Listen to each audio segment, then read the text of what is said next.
9장 26절. 히브리서 9장 26절.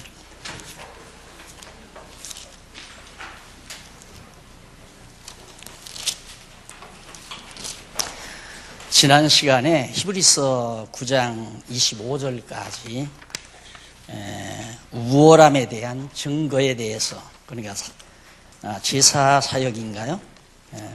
예수님의 사역 중에 성막사역이 9장 10절까지였고요. 그 다음 제물사역, 예수님께서 우리의 영원한 대속제물의 역할을 해주셨다. 그 사역 자체가 우월하다는 사실을 지금 히브리서 기자가 증거하면서 우월함에 대한 증거에 대해서 확인을 했습니다. 오늘은 계속해서 우월함에 대한 결과입니다.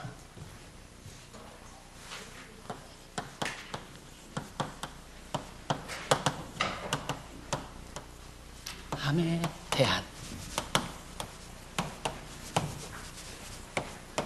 9장 26절부터 10장 10절까지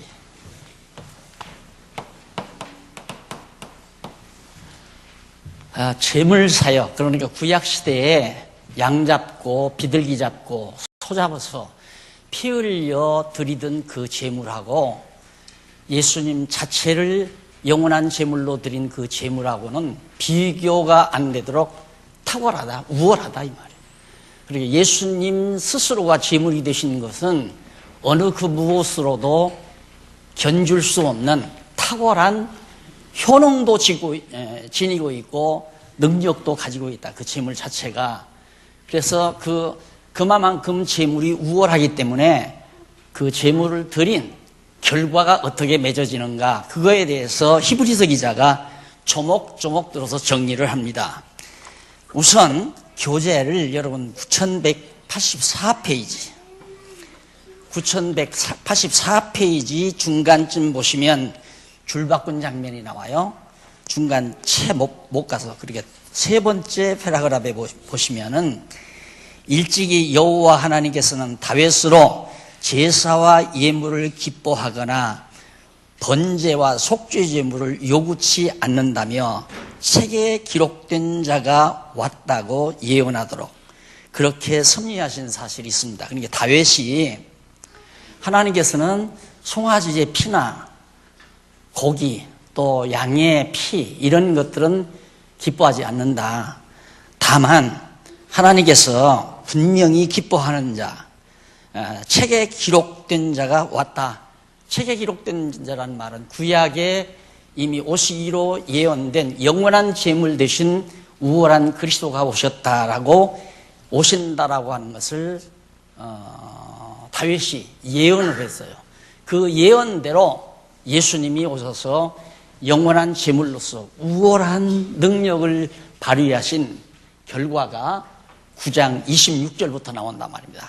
그럼 그 첫 번째 결과가 뭐냐? 26절에서부터 28절 바로 그 밑에 나오죠.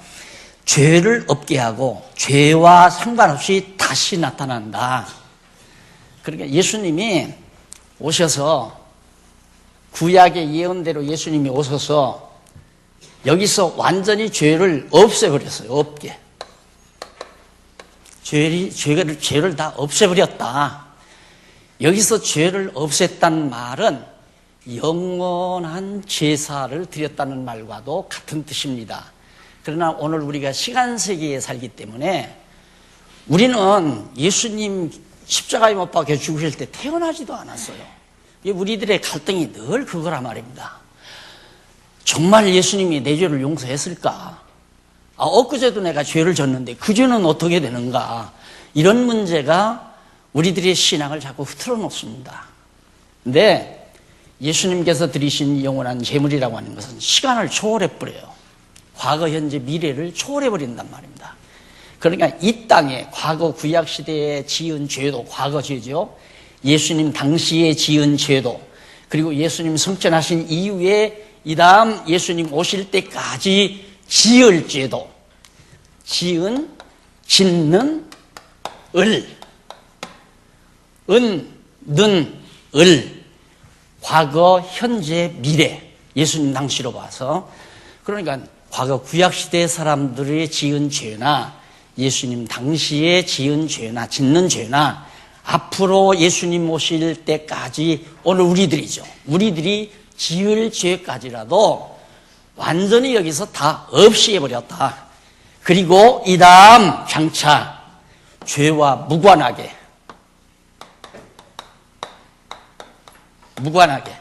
아무런 관계없이 예수님이 오신다 이 말이에요. 그때 예수님 오실 때는 죄와 관계없이 와요. 왜? 다 없애버렸기 때문에. 누구의 죄를? 온 인류의 죄가 아니라 영원전 그리스도 안에서 선택받은 택한 백성들의 죄를 전부 다 정리한다 이 말이에요. 여러분, 이 사실을 잊어버리면 안 돼요. 잊어버리고 살면 예수 믿는 힘이 안 솟아나요. 우리가 예수를 그리스도로 믿는다는 게 뭡니까? 아유, 오늘도 내가 실수를 했다. 범죄를 했구나. 그런데 이 죄 때문에 예수님이 십자가에서 죽으셨지. 이렇게 생각을 하셔야 되죠. 그래서 우리는 감사한 마음을 잊을 수가 없고 주님의 은혜를, 그리스도의 은혜를 망각할 수가 없는 거죠. 그래서 항상, 그리고 구약시대도 그러잖아요. 구약시대도 무엇 때문에 이 성전 지어놓고 매일같이 여기서 매일 제단에서 매일같이 짐승 잡아서 이게 이 연기가 펄펄펄펄 연기가 나게 만드는가. 이걸 보고 하나님의 은혜를 잊어버리지 말라고. 오늘 우리가 매일같이 그리스도를 믿는 이유도 그리스도가 우리의 영원한 재물인데, 영원한 재물이 내가 어제 아니면 어젯밤에 강도질을 해서 은행을 털었던 죄도, 하나님이 나를, 어떤 분에게 내가, 당신은 어떻게 교회일이 그렇게 등한히 하느냐. 그러니까, 목사님, 제 꼴이, 제 생활 자체가 내가 교회를 할 만한 그런 거룩된 생활이 아니다는 얘기예요. 그래서, 내가 잘못 가르쳐도 보통 잘못 가르치는 게 아니로구나.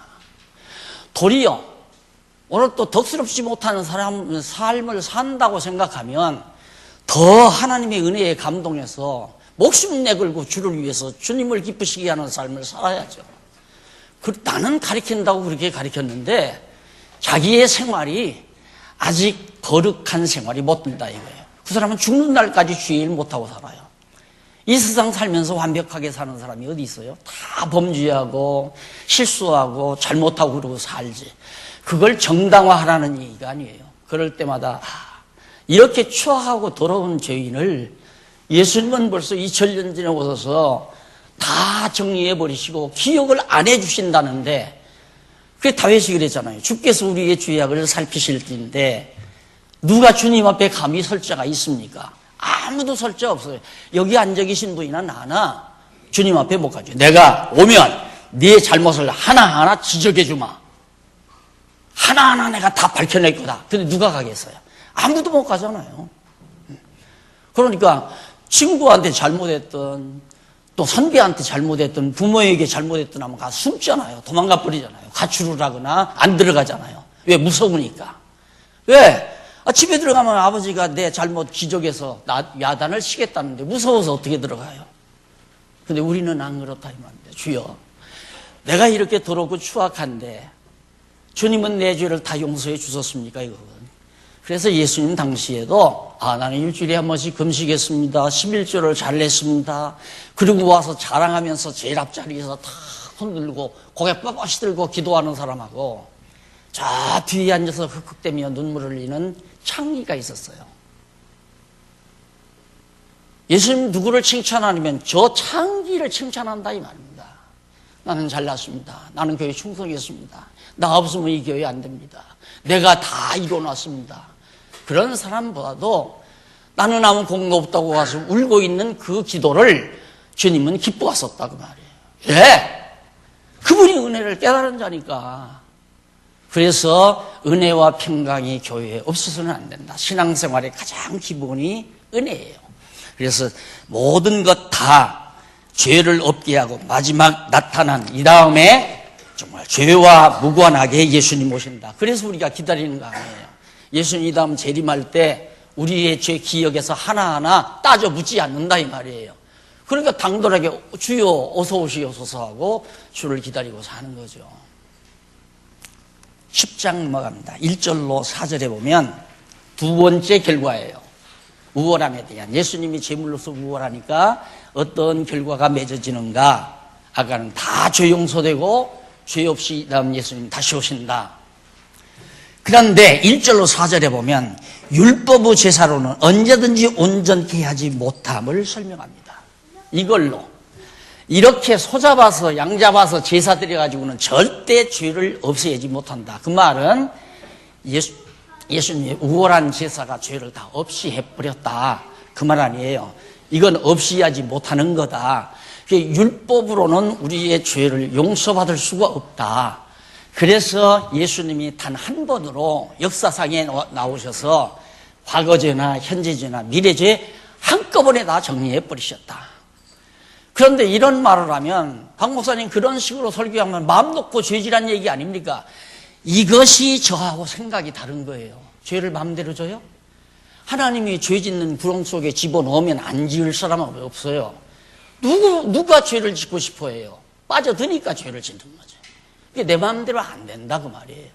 하나님께서 나를 사단의 세력 앞에 놔줘버리면 사단의 종로로 다며 사는 거고, 하나님께서 성령을 보내서 나를 딱 걷어잡아주면 나도 죄 안 짓고 거룩하게 사는 거고, 이게 거룩하게 사는 것도 하나님의 은혜고, 나를 깨닫게 하기 위해서 죄의 권세에다 맡겨서 죄의 구렁텅이에서 사는 것도 하나님께서 깨닫게 하려는 거니까 그것도 은혜 아니에요.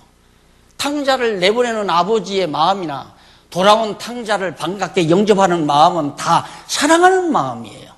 다 사랑하기 때문에. 놔주는 것도 사랑하기 때문에. 왜? 너는 나갔다 와야 깨닫는다. 그러니까 깨닫게 하기 위해서 놔주는 거예요. 돌아오는 아들 영접하는 것도 역시 사랑하기 때문에 받는 거고. 그래서 내 마음대로 내가 죄 짓고 죄 안 짓고 한다면야 이거 다 하나님의 영원한 제사를 근거 잡아서 마음 놓고 죄 짓고 살아도 된다. 죄 짓고 싶은 마음이 없는데 어떻게 죄를 져요? 이 죄도 내 마음대로 짓고 안 짓고 하는 게 아니다. 하나님이 나를 욥을 사단에게 맡기듯이 맡겨버리면 할 수 없는 거예요. 천하 없는 사람도 죄 짓고 살지. 그런데 그 죄 때문에 이 다음 예수님 다시 오실 때 유관하게 오시나 죄와 관계 있게 오시나 아니에요. 이미 용서됐기 때문에 택한 백성들에게는 무관하게 예수님이 오신다 그 말이에요. 그래서 한없이 내가 다른 걸 위해서 살고 싶어도, 내가 다른 목적을 내 쾌락을 위해서 내 향락을 위해서 살고 싶어도 그런 마음이 안 생기는 이유가, 이렇게 엄청나게 나에게 은혜를 베풀어 준 이분을 내가 잊을 수가 없잖아요. 여러분 배고팠을 때 밥 한 그릇 따끈하게 해서 대접받은 것 안 잊어지죠? 절대 안 잊어지죠? 장안동에서 처음 개척할 때 쌀이 다 떨어졌더라고요. 근데 아침에 딱 일어나니까 쌀 한 푸대가 마루에 딱 와 있어요. 나중에 알고 보니까 어느 집사님이 갖다 놨더라. 이게 지금 평생 안 잊어지는 거예요. 평생. 쌀 한 푸대 갖다 놓은 것도 평생 안 잊어지는데 어떻게 주님의 은혜를 잊어버리고 내 영광, 내 쾌락, 내 행복을 위해서 산다고 하는, 이게 도저히 마음이 그쪽으로 써질 수가 없다 이 말이에요. 어떻게 하면 주를 기쁘시게 할까? 이게 올바른 은혜를 깨달은 자의 바른 자세가 되실 수 있어요. 그 마음도 성령이 역사하는 거죠. 내가 가지는 게 아니에요.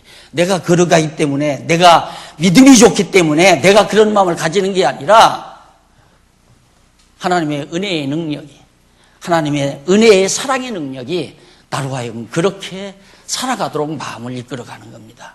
그거 역시 한없이 은혜죠.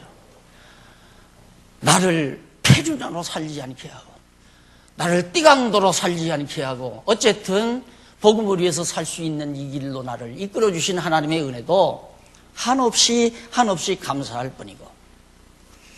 자, 그 다음 10장 5절로부터 10절에 보면 첫 것은 패하고 둘째 것을 세워 거룩하게 했음을 밝힙니다. 결국 아니에요. 우리 거룩해졌어요. 이미 우리가 지금 예수님 왔다 가신 이후 여기 살면서 21세기 여기 살면서 설령 우리가 부덕하게 살아도 하나님 보시기에는 거룩하다 그 말이에요. 왜? 당신의 의의 옷을 입혔기 때문에 우리를 거룩한 백성이라. 우리 성도가 되는 거 아니에요, 성도. 거룩한 무리 중에 하나다, 이 말이에요. 우리가 거룩한 무리.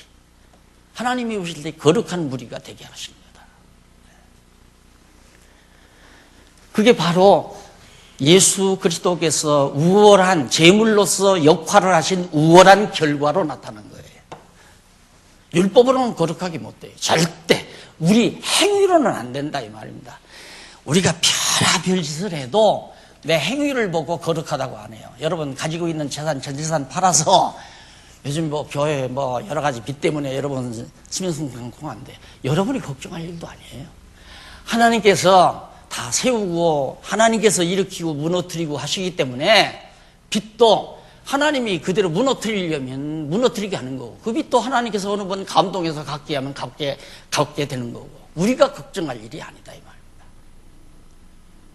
우리를 하나님께서 시험하기 위해서 또 기회를 주기 위해서 그렇게 역사해 가는 거니까 하나님이 모든 것 준비하시고 당신 계획대로 이끌어 가시는데, 우리 거룩하다고 또 다 해주시는데, 우리 거룩한 백성들끼리 서로 당신도 주의 은혜로 거룩하고 나도 주의 은혜로 거룩하고 거룩한 백성들끼리 서로 할 일은 사랑하고 덮어주고, 사랑은 모든 허물을 덮나니, 상대방에게 서령 상대방이 나에 대해서 좀 잘못한 것이 있다 할지라도 사랑이 있다는 거 덮어버려야 되죠. 왜? 나도 흉측한 모든 죄악들을 예수님이 다 덮어줬기 때문에 100만 달러 용서받은 자가 50달러 탕감해 주지 않는 그런 행위라면 하나님께서 웃을 거 아니에요. 너 100만 달러를 내가 다 용서해 줬는데, 탕감해 줬는데 너는 단 50달러 내 친구의 빚 50달러도 탕감 못 해주느냐. 우리는 서로 이제 거룩한 백성이기 때문에 거룩하다고 봐줘야지, 거룩하게 하시려고 하나님의 의의 옷을 덮어놓은 것을 다 벗겨버리고 바라는 맛, 너 여기 때도 묻고 여기도 때도 묻고 여기도 흠집 있고 다 지적하면서 살면 서로 분쟁하고 싸울 것밖에 더 있어요. 그래, 너 잘났다, 너 잘났다, 그거밖에 할 게 없는 거예요. 진짜 하나님의 은혜를 정말 한 번으로 다 끝냈다는 걸 믿어지면 다 덮어요. 그냥 다 천하에 없는 것도 덮어야죠. 다 덮어버려야죠.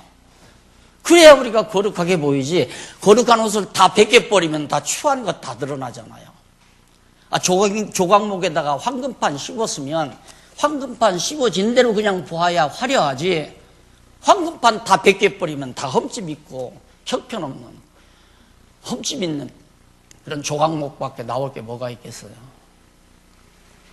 그래서 5절로 10절에 첫 것은 폐하고 둘째 것을 세워, 새 언약이죠. 예수님을 세워서 우리를 거룩하게 했다는 이론을 5절로 10절까지 해서 밝혀주었습니다. 그 다음에 넘어가서 이제 장이 바뀌죠. 네 번째 대속 사역의 우월성.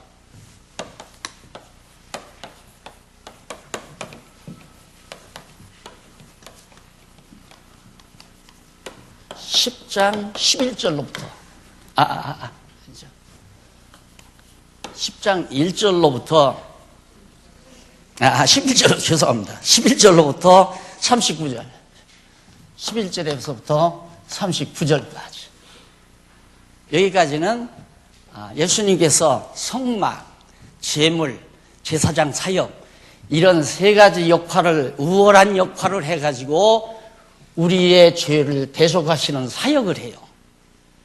그러니까 지난번도 말씀드렸지만 죄 용서 안 받으려면 제사를 드려야 하는데, 제사의 첫째가 성전이 필요하다고 그러죠. 성전. 두 번째가 제물. 세 번째가 제사장. 이 세 가지를 예수님이 친히 성전이 되시고, 우리가 그래서 그리스도를 머리로 해서 한 지체가 되어가지고 성전이 되잖아요. 거듭 얘기지만 이게 성전이 아니란 말입니다. 자꾸 우리들이 아직도 이걸 성전으로 본다면 헐어버려야죠. 예수님이 헐어버리라고 그러잖아요. 성전으로 보면 안 돼요. 그냥 우리들이 편리하게, 주를 믿고 걸어가는 성도들이 주말에 와서 함께 불편 없이 사용하고 깨끗하게 사용하면서 서로 사랑하고 친교하고 이 자리에서 선한 일 도모하고 그런 초소를 우리가 필요해서 만든 거란 말입니다. 그런데 마치 이걸 성전으로 자꾸 생각하면 얼마나 예수님이 섭섭하겠어요. 당신이 성전인데. 그리고 죄물 예수님이 영원한 죄물, 또 예수님이 영원한 대제사장이 되셔가지고 단번에 대속사역을 베풀었잖아요. 그래서 이 대속사역의 우월성이 어떠한 것인가에 대해서 39절까지 밝혀줍니다. 그 가운데 밑에 한번 보십시다. 91페이지, 9191페이지 밑에서 두 번째 줄에 보면 일찍이 여호와 하나님께서는 에레미야 선지자로 이스라엘과 유다 집에 새 언약을 세워 하나님의 백성이 되게 할 것을 예언을 했습니다. 에레미야 선지자가 예수님 오시기 전 에레미야 선지자가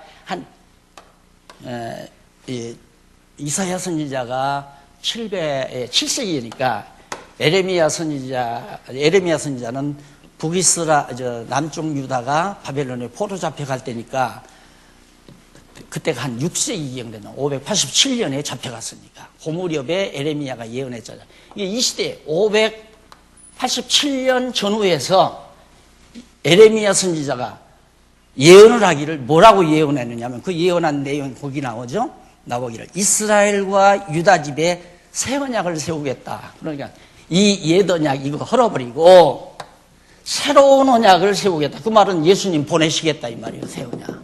예수님이 오신다. 그걸 구약에서 예언한 대로 이 예언대로 선지자들의 예언대로 예수님이 오셔서 결국 대속사역을 베풀어 주셨다. 그 얘기입니다. 자, 넘어가서 92페이지에 양쪽 가로 1번 똑같아요. 양쪽 가로 1번 우월함에 대한 결과입니다. 우월함에 대한 결과. 10장 1절로부터 25절까지 10장 11절로부터 죄송합니다. 위에 11절로부터 25절까지 뭐 긴 거 아니잖아요. 11절에서 25절이면 한 14절 14절이라 이 말입니다. 이런 정도는 중학교 아니면 곧 초등학교 때 남옥군과 선녀 뭐 이런 국어책이 나오잖아요. 국어 내용이. 남옥군과 선녀를 읽고 전체의 대강을 써라. 이런 숙제 많이 받으셨죠. 그럼 남옥군과 선녀하면 2페이지 내지 3페이지 큰 글자로 이렇게 써 있습니다. 그걸 읽고 그거에 대한 요약을 해요. 그 요약이 뭐냐면 바로 이거예요. 11절로부터 25절까지는 우월함의 결과로구나. 뭐에 대한? 대속사역에 대한 우월함에 대한 결과다. 대속사역의 우월함에 대한. 예수님께서 대속사역은 구약시대 옛 언약, 모세에게 주었던 이 옛 언약과는 비교가 안 되도록 탁월하고 우월하다. 그 우월한 결과로 어떤 일이 벌어지는가. 첫째, 11절로 14절 봅니다. 밑에 나오죠. 영원한 제사로 거룩하게 된 자를 온전케 한 것을 알려줍니다. 여기서 거룩하게 된 자를 온전케 했단 말은 이거 잘 들으십시오. 이것 때문에 자꾸 헷갈리는 것 같더라고요. 예. 이런 얘기 저런 얘기 누구 신앙상담 들어보거나 이 강의를 들어보거나 하면 여기서 항상 헷갈려요. 예수님이 거룩하게 한 여기서 단번에 해버렸어요. 거룩하게 해버렸어요. 이건 명제적으로 칭의를 했다 이 말이에요. 의롭다고 일컬어버렸다. 자, 그러면 예를 들어서 내가 은행을 털다가 붙들려 가서 재판을 받았어요.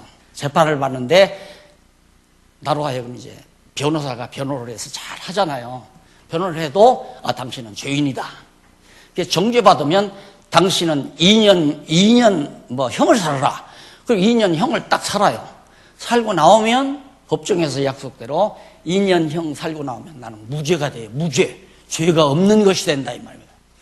그런데 당신은 정상을 참작해서 재판관이 당신은 무죄. 속보면 재판관이 분명히 은행을 털었는데 죄인이란 말입니다. 그런데 재판장이 당신은 은행을 턴 이유가 병든 부모를 위해서 병원비를 해결하는 방법이 없어가지고 그런 결과를 빚었으니까 당신은 본래적으로 악의가 있는 사람이 아니다. 정상을 참작해서 무죄석방하마. 그리고 무죄가 된 거예요. 죄는 있지만은. 그런데 그렇게 한번 법정에 다녀와서는 점점 생각이, 법정에서 그렇게, 다시는 은행 털지 말아야 되겠다. 절대 죄 짓지 말아야 되겠다. 생각을 하면서 살다 보니까 어려워도 밤늦게까지 야간 작업을 해서라도 돈 벌어 살려고 하는 마음이 생길 거 아니에요. 우리도 똑같은 거예요.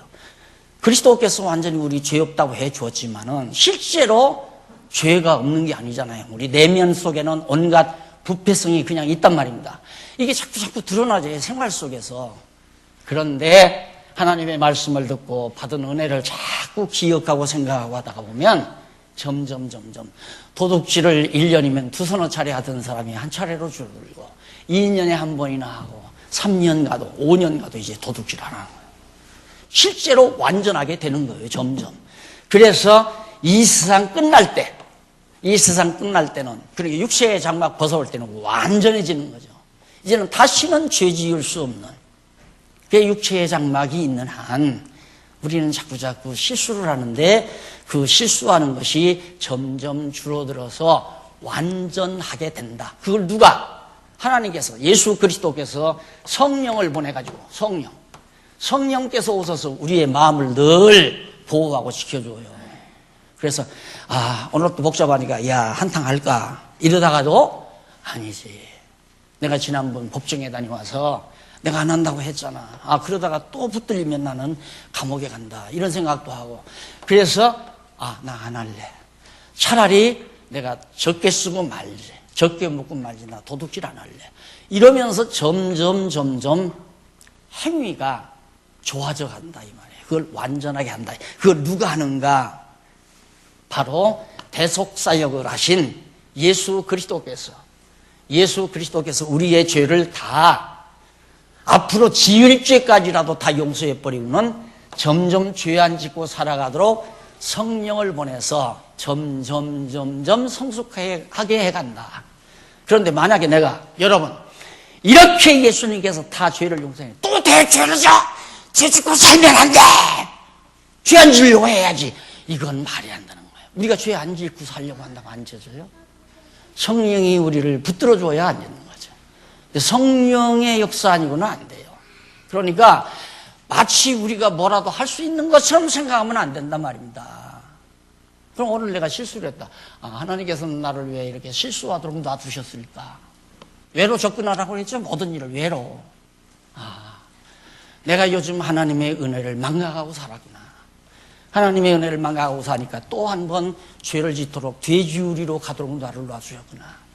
가서 깨닫는 게 뭡니까? 다시는 아버지 곁을 떠나지 말아야 되겠다. 깨닫고 돌아오잖아요. 깨닫게 하기 위해서 우리를 사단에게 잠시 맡길 때마다 남 미워도 하고 남 험담도 하고 남을 정죄도 하고 남을 시기 질투도 하고 이 마귀에게 놔줘 버리니까 그런 결과가 나오는 거란 말입니다. 근데 하나님이 붙들고 있는 한, 성령이 붙들고 있는 한 시기하려고 해도 시기가 안 해지면 안 하는 거 아니에요. 그게 안 해지니까 시기를 안 한 것이지 내가 안 했기 때문에 시기 질투를 안 한 거다. 그건 틀린 얘기라 이 말이에요. 하나님께서 나를 성령으로 온전히 사로잡아 주셔서 남을 미운 생각이 없으니까 욕을 안 한 것이지 내가 상당히 인격적으로 고상해서 남을 욕하지 않고 살았다. 그건 생각 잘못하고 있는 거란 말입니다. 그래서 결과가 아주 여기 나오죠. 대속사역의 우월성. 왜? 우월함에 대한 결과가 뭐냐? 하나님께서는 거룩하게도 하시고 거룩하게 살게도 하시는구나. 그 말이에요. 그러니까 우리가 하는 일은 없어요. 완전히 주님의 노예예요. 성령의 인도함을 받는 우리들. 그러니까 자꾸 내게 말씀이 제대로 들어오면 내가 성령의 메인바 되지만은 인간 생각을 자꾸 하게 되면 사단에게 매이게 돼요. 저 인간 참 못돼 보구나. 얘기 들으니까 그 인간 참 못됐구나. 이래가지고 그 사람을 미워하고 시기하고 질투하고 한다는 것은 벌써 마귀에게 넘어간 거예요. 마귀가 그런 마음을 우리 속에 담아주니까.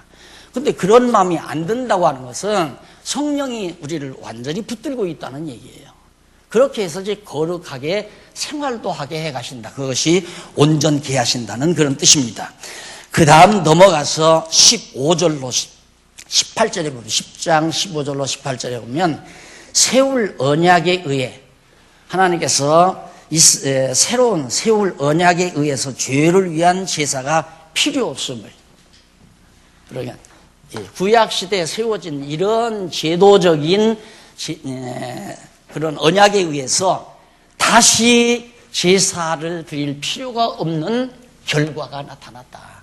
그래서 우리는 제사 안 지낸다고 그랬잖아요. 그런데 부모에게 무슨 제사를 지내요? 하나님께도 제사를 안 지내는데 부모에게 무슨 제사를 지내느냐 이 말이죠. 아니, 하나님께서, 예수님께서 당신이 다 제사를 드렸는데 또 목사가 무슨 놈의 제사를 또 드려요? 근데 한국교회 다 드리잖아요. 다 제사 드린다고 다 하잖아요. 이것과 싸우는 것이 유대주의와 싸우는 거예요. 우리의 싸움은 내가 미워하는 사람하고 싸우는 사람이 아니라 아직도 주일날 모여서 제사 드린다고 생각하는 그 사람들하고 싸우는 거예요. 주먹 가지고 싸우는 게 아니라 지금 나처럼 이렇게 진리를 전함으로, 이게 이제 공격 아니에요. 잘못됐다, 그거 틀렸다, 예배가 무슨 의미의 예배냐, 이렇게 가르치고 전하고 하는 것이 진리 투쟁이고 싸움이에요. 오늘 지금 제가 히브리서 강의하는 게 바로 유대주의하고 싸우는 거 아니에요?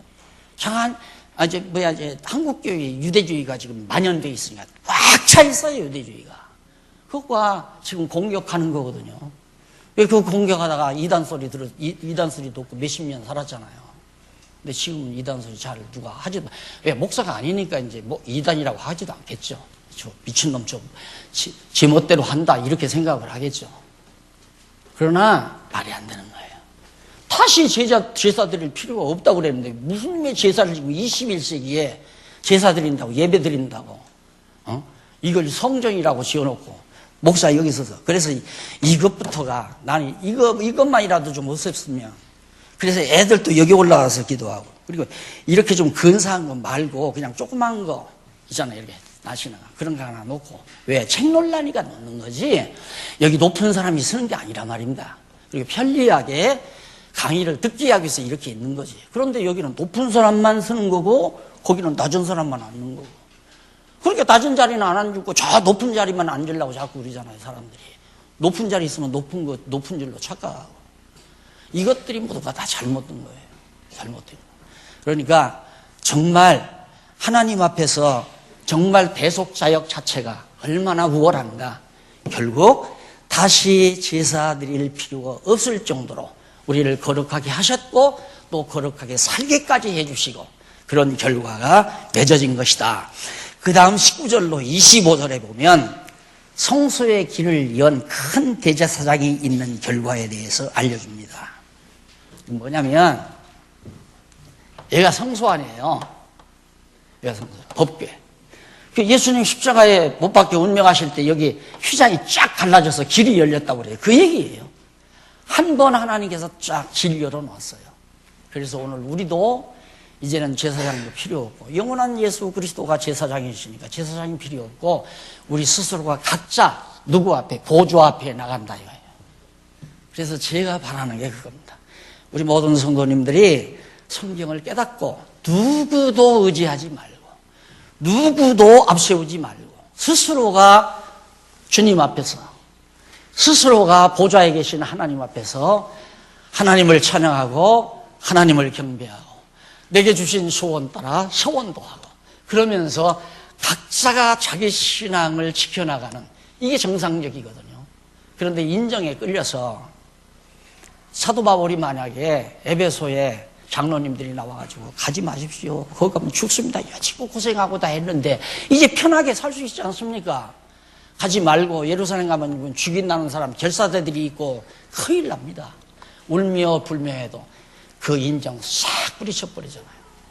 하나님께서 나에게 준 소원이 있다. 나는 땅끝까지 나가서 복음을 전해야 된다. 싹 뿌리치고 죽이려고 대처하고 있는 예루살렘을 향해서 가잖아요. 가서 헛된 시련이 없고 배 타고 이탈리아로 가면서 광풍 만나서 고생 죽도록 하고 로마에 가서 감옥 생활을 하면서 그러면서도 거기서 복음을 증거하잖아요. 각자 서야 돼요. 다 각자. 하나님 앞에서 다 각자 서야 돼요. 이것이 성경적인 올바른 신앙이에요. 내가 모르면 각자 설 수 없잖아요. 예를 들어서 여러분 영어도 잘하고 언어도 잘 되고 요즘에는 뭐 스마트 나왔다 돼요. 통역기가 뭐 16나라인가 가서 내가 얘기하면 저쪽으로 다 통역해서 해준대요. 그러니까 혼자도 여행을 떠나겠지만 내가 솔직한 얘기지만 연구소에 앉아서 일을 할 때 제일 겁난 것이 국제전화 오면 제일 겁난 거예요. 헬로 휘가가 안 통하잖아요. 그러니까 나는 거기 앉을 자격이 없어요. 주제를 알아야 돼요. 자꾸 해외에서 전화가 오는데 그래도 말 몇 마디라도 영어로 주고받고 해야 일이 이루어질 거 아닙니까? 사람이 다 자기 주제를 알아서 자기 자리에 앉는 것이 그것이 정상적이죠. 하나님께서 나 영어 공부 못하게 한 건 그 일 하지 말란 얘기 아니에요. 그러니까 자, 우리가 정말 영어도 모르고 지리도 모르면 어떻게 해외여행을 혼자 갑니까? 그러니까 그 뭐라고 그래? 패키지? 업자들이 하는 거. 줄 따라가서 깃대 들고 가면 거기 절랑절랑 꼭 유치원 아이들 소풍 간 것처럼 쭉 따라다니면서 봐야 될 것인지 안 봐야 될 것인지 돈 안 들어가는 데만 살살살살 데리고 가다가 상품 팔아먹은 데다 다 집어넣고 2시간, 3시간씩 장사해 먹잖아요. 그 짓을 당하는 거예요. 내가 스스로 못 쓰면. 그러나 내가 영어를 잘하고 유럽에 대한 지리도 잘 알고 상황을 알면 혼자 떠나는 거지 뭐. 좋은 사람하고 단둘이 떠나든가 떠나서 렌트카 하든가 기차를 타든가 비행기를 타든가 딱 하고 싶은데 딱딱 어디가 소중한 거 그건 꼭 봐야 돼. 역사적으로 이런 데만 찾아서 다니. 신앙생활도 꼭 마찬가지예요. 내가 성경 모르면 매일 수밖에 없어요. 누구한테? 안내자에게. 안내자가 잘만 해주면 좋죠. 나 모르니까. 그러나 항상 죽을 때까지 안내만 받으려다가 보면 한국교회 교인들처럼 목사 없이는 신앙생활을 못하는 결과가 된단 말입니다. 각자 해야죠. 그래서 결과 큰 대제사장 성수의 길을 열어서 우리가 직접 이제 하나님 앞에까지 직접 나갈 수 있어요. 그러니까 우리가 하나님 아버지 하고 기도하잖아요. 그리고 마지막에 우리의 대제사장 되시는 예수 그리스도의 이름으로 기도합니다. 아멘. 그러니까 내가 하나님 앞에 직접 기도해 놓고 나의 대제사장 되시는 예수 그리스도의 이름으로 기도드립니다. 아멘. 이루어 주십시오. 그 말이야. 각자가 자기 신앙 잘하게 하는 거, 이것이 진리 투쟁하는 성도에게는 필수 조건이에요. 안 그러면 투쟁 못 해요. 아니, 저기 쳐들어오니까 나는 몰라요 하고 자꾸 뒤에 와서 숨어버리면 차라리 없는 게 낫죠. 차라리 없는 것이. 누가 대적이 오면 나도 공격하면 내가 이쪽 진치 맡을 테니까 그쪽 맡으십시오 하고 맡아서 같이 싸워줘야 전쟁에 승리하는 거 아니겠어요? 그 다음 넘어가서 우월함에 의한 효능입니다. 우월함에 의해서 어떤 효능이 나타나요. 결과라고 할 수도 있지만 분명한 어떤 능력이 나타나요. 10장 25절로부터 39절까지. 한 구절도 안 빠지잖아요. 아주 쉽잖아요. 자, 그러면 25절로부터 39절까지 전체에 대한 요약, 대강, 요약이 뭐냐? 그건 예수님의 대속사역이 과거 구약시대 아론이나 레위 자손들이 하던 대속사역보다 비교가 되지 않도록 우월하다. 그러면 우월한 효능이 뭐냐? 우월함에 의해서 어떤 효능이 나타났냐? 그것이 다예요. 그거 알면 돼요. 그럼 효능 한번 보십니다. 먼저 26절로 31절에 보면 새 언약을 배반한 자가 반드시 받을 심판에 대해 밝혀주고 있습니다. 자, 여기 이제 난해 구절이 있다고 그러죠? 이 부분에 한번 읽어보실까요? 10장 26절 보십시다. 10장 26절 보면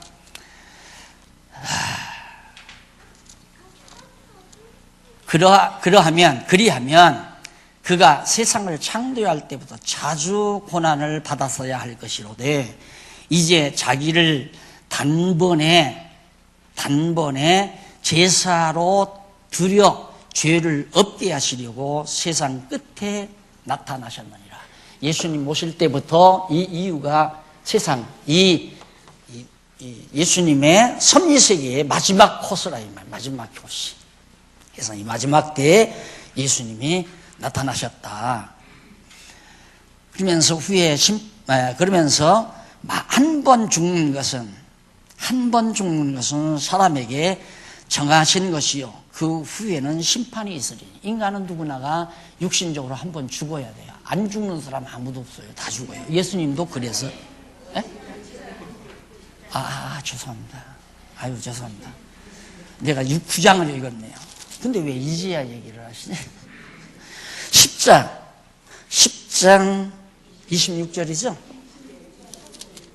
죄송합니다. 10장 26절. 거기 보면, 맞아요. 문제구가 나와야 하는데, 안 나와요. 그래서 이상하다. 조금 더 읽으면 나오나 하고 읽은 거죠. 26절. 우리가 진리를 아는 지식을 받은 후, 짐짓죄를 범한 즉, 다시 속죄하는 제사가 없고. 이것 때문에 많은 우리 크리스찬들이 올무에 걸려 있습니다. 이 성경 구절 때문에. 예수 믿으면 뭐하냐. 중간에 타락하면 다 지옥 간다. 다시 용서받을 길이 없다. 이 성경 구절 때문에. 왜냐하면 26절에 우리가 진리를 아는 지식을 받은 후, 진리를 아는 지식을 받은 복음을 들었다라고 생각을 하는 거예요. 근데 히브리서 기자가 말하는 것은 진리를 아는 지식을 받았다는 이걸 말하는 거예요. 예더냐. 이 구약, 유대인들 너희들 구약 다 알지 않느냐? 다 잘 배우고 아무리 그랬어도 예수 그리스도를 십자가에 못 박았냐. 이게 새 언약을 너희들이 거절하니까 용서받을 길이 없다 그 말이에요. 그렇게 간단한 얘기예요. 그런데 지금까지 주석학자들이 이게 정리가 안 되니까 신학도 정리를 못하는 거예요. 신학도 자꾸만 그래서 하나님이 이렇게 하셔도 우리 인간은 이렇게 해야 한다. 알미니우스가 그래서 태어난 거 아닙니까? 이게 제가 강의는 그 모든 신학적인 잘못된 신학을 배경하고 제가 강의를 하는 거고, 강론집도 역시 그런 것들을 다 배경에 두고 하는 거예요. 일일이 내가 기존 신학을 얘기하고 하지 않는 이유는 구태여 그 말도 되지 않는 얘기를 할 필요 뭐 있습니까? 진리가 아닌 것을. 하나님은 우리를 사랑하셨습니다. 그러나 우리도 서로 사랑해야 됩니다. 말 되잖아요. 하나님이 우리를 사랑했으니까 우리도 서로 사랑해야 됩니다. 어떻게 서로 사랑스럽지 않은데 어떻게 사랑을 해요? 미운데 어떻게 사랑을 해요? 말도 안 되는 얘기죠. 사랑하는 마음을 줘야 사랑하죠. 그리고 성경에 있잖아요. 저 사람이 잘못한다 할지라도 서로 상대는 안 할지라도 원수처럼 생각하지 마. 그게 가능한 얘기냐 이거예요. 내가 미우면 원수처럼 생각하지고 어떻게 미워하지 않을 수가 있나요? 원수처럼 상대하지 않을 수가 있어요. 사람으로는 못해요. 성령께서 역사하시면 설령 나를 미워하고 나를 험담해도 원수처럼 믿거나 죽이고 싶거나 이런 마음은 안 가지도록 성령이 하시면 그래야 마음이 편안하죠. 안 그러면 마음이 어떻게 편안해요? 저 사람이 날 욕한다는데 저것도 내가 한번 봐줄까? 어떻게 봐줄까? 호시탐탐 봐줄 수 있는 기회만 엿보고 마음이 편안하겠어요? 그게 사람 마음이 안 된다요. 하나님께서 해주는 거죠. 그래서 우월함에 대한 효능으로 새 언약을 배반한 자가 반드시 다들 새 언약을 받는 예수 그리스도를 배반한 자는 이거 다 알고 이걸 다 믿고 이렇게 행했다 할지라도 구원받을 수 없다. 멸망받는다 이 말이에요. 이런 효능이 나타나게 된다는 사실을 밝혀주는 것이 바로 지금 31절까지 나온 얘기고요. 그 다음 32절로부터 35절 10장 32절로부터 35절 9,002페이지 나오죠. 제일 하단에 보면 32절 35절 온갖 고난을 참은 것을 생각할 것과 담대할 것을 권고합니다. 자, 그러니까 너희들 유대인들이 지금 예수를 영접했잖아요. 영접한 자들이 있단 말입니다. 그런데 유대주의자들 그리고 산헤드린 공의원들을 비롯해서 유대교 종교 지도자들, 이 사람들이 주라고, 왜 자기네들이 예수를 죽였으니까. 예, 유대인으로서 예수를 믿는 사람들을 전부 회유했다 이 말이에요. 바울 그 나쁜 놈이다. 너 그 예수만 믿었다가는 넌 지옥 간다 해가지고 전부 자기 패거리 만들어서 이들도 같이 예수를 공격하니까 히브리서 기자가 담대해라. 너희들 그들에게 회유당하지 말고 온갖 예수에 대해서 욕하고 비난하니까 넘어갈 거 아니에요. 그런가 보다. 왜?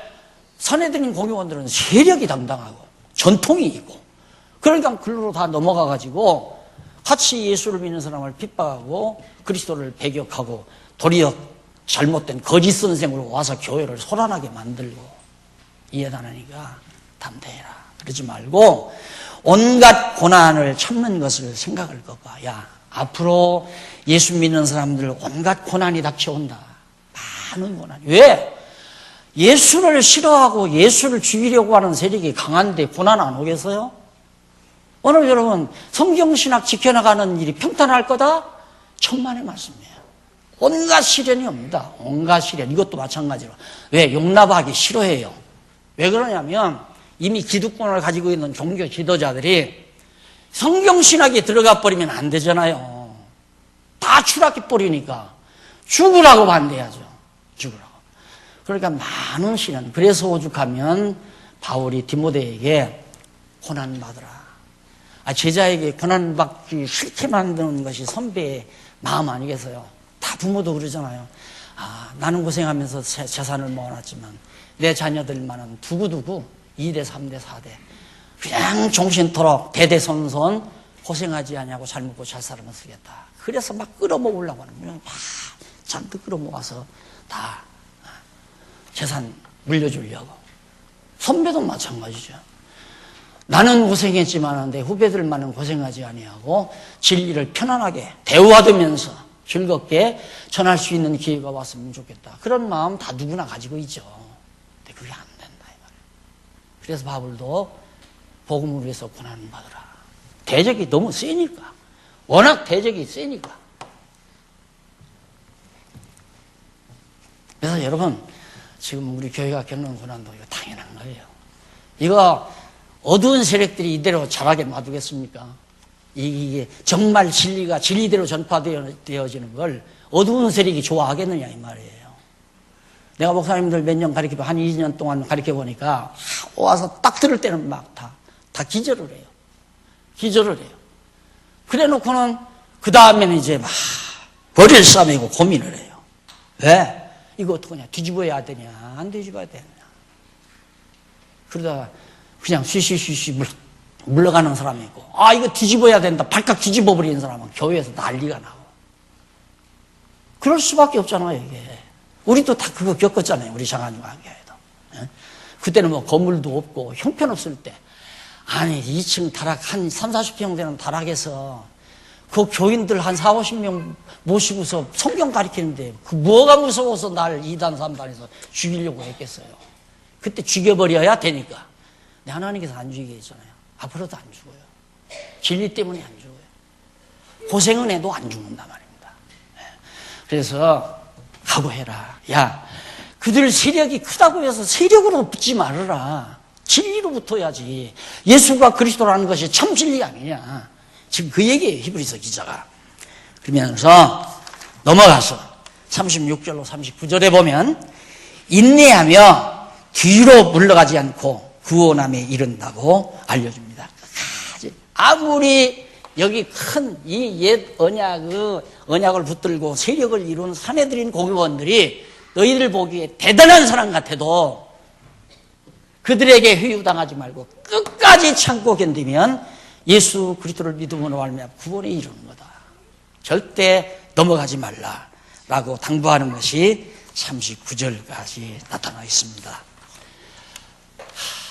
벌써 시간이 1시간 다 됐네요. 다음 시간 11장에서부터 공부를 하겠는데 여기는 제 3번입니다. 큰 거. 이제 앞으로 2시간만 하면 히브리서가 다 끝이 납니다. 11장에서 13장까지를 집에서 예습을 한번 하세요. 이거 내가 일일이 성경을 다 읽다가 보면 한도 끝도 없어요.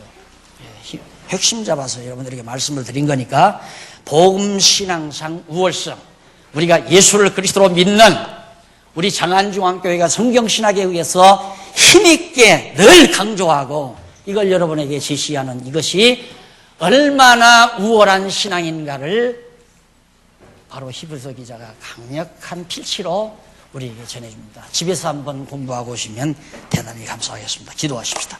살아계신 하나님 아버지, 우리가 어두운 세상에서 진리의 빛을 보고 살게 하심을 감사합니다. 이 빛을 떠나지 말게 하시고 이 빛을 바라보고 싱싱하게 우리의 신앙이 성장하게 하시옵소서. 예수님 이름으로 기도드립니다.